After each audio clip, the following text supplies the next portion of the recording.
Hello everyone, in today's video I'm going to compare Notion Calendar and Apple Calendar. Notion Calendar brings all your commitments into one beautifully designed, fully integrated calendar for work and life. It simplifies time management, letting you see your schedule at a glance and join meetings directly from the menu bar to stay focused. Built-in scheduling allows you to send your availability and scheduling link without needing a separate app. You can work across time zones, thoughtfully collaborating with global teams, and use a modern design with command menus and shortcuts for efficient workflows. Available in 12 languages, it helps manage deadlines and project timelines alongside calendar events. Notion Calendar connects with Notion Docs to provide full context for meetings and allows you to update project timelines by dragging and dropping database items.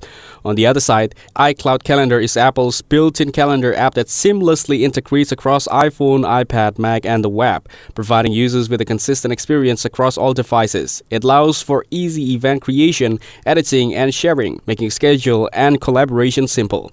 Users can set alerts, recurring events, and time zone support to stay organized in any situation.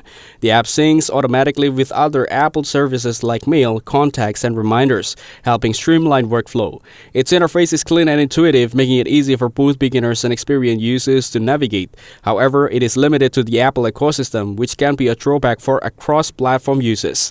Let's talk about the pricing, pros and cons, and customer reviews of Notion Calendar. Notion Calendar is a free and included with Notion. Its pros includes integration with Notion tasks, a clean UI, and being great for time blocking. However, its cons are no two-way sync, limited recurring events, and a complex setup. Customer reviews indicate that users like the concept but feel it is unfinished and lacks Google or Apple Sync.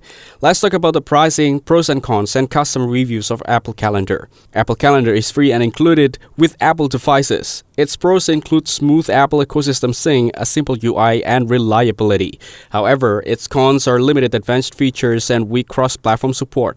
Customer reviews praise it for ease of use, though some find it too basic for professional scheduling. In my opinion, Notion Calendar is ideal for users who want deep integration with Notion, tasks, and time blocking features, while Apple Calendar excels for those seeking a simple, reliable calendar fully synced with Apple ecosystem. That's it. Thanks for watching. Don't forget to like and subscribe for more videos.